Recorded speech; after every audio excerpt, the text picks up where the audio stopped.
ఆరవ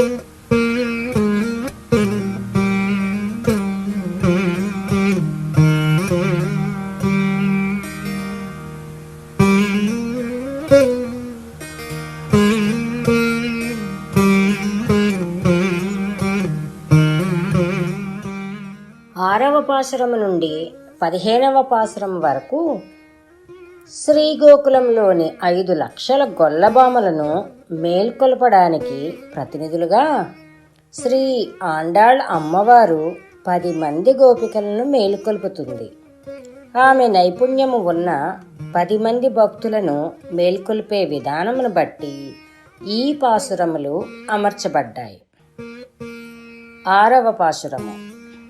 ఇందులో ఆమె కృష్ణానుభవానికి కొత్తదొకటిచే ఈ వ్రత వైభవము తెలియక తానొక్కతియే తన భవనములో పరుండి వెలికి రాకుండా ఉన్న ఒక ముగ్ధను లేపుచున్నారు. భగవంతుడిని చేరడంలో ఇది మొదటి దశలో ప్రవేశించడం. ఇతర భక్తులతో కలిసి ఉండాలని అర్థం చేసుకుంటే అది అంతిమ దశలో ప్రవేశించటం అవుతుంది.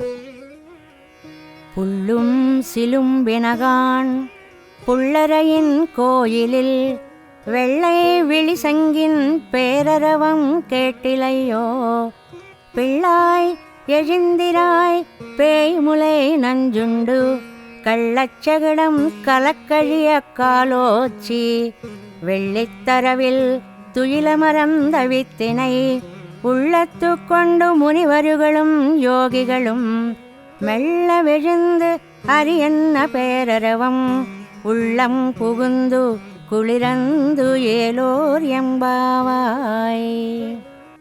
దీని భావమేమనగా ఆహారమును ఆర్జించుకొనుటకై లేచి పక్షులు కలకలాడుచూ పోవుచున్నాయి.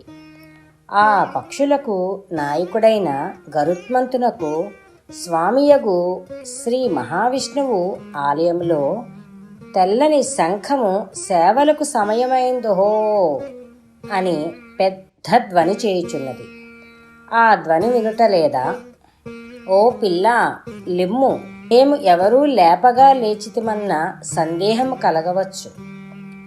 పూతన యొక్క స్తనములందుండు విషమునారగించిన వాడును శకట రూపమున వచ్చిన చక్రాసురుని సంహరించిన వాడు పాలకై ఏడ్చి కాలు చాచి పొడి పొడి ఎగునట్లు చేసినవాడును క్షీర సముద్రంలో చల్లని మెత్తని సుకుమారమైన ఆదిశేషునిపై లోకరక్షణ చింతతో యోగనిద్రలో ఉన్న జగత్కారణ భూతుడగు ఆ సర్వేశ్వరుని తమ హృదయములో పదిలపరుచుకుని మెల్లగా లేచుచున్న మునులను యోగులను హరిహరి అనుచుండునప్పుడు వడలిన పెద్ద ధ్వని మా హృదయములలో వచ్చి చల్లపరిచి మమ్మలను మేలుకొల్పినది.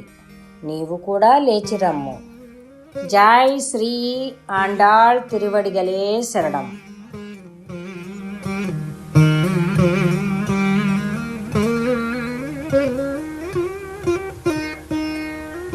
Thank you.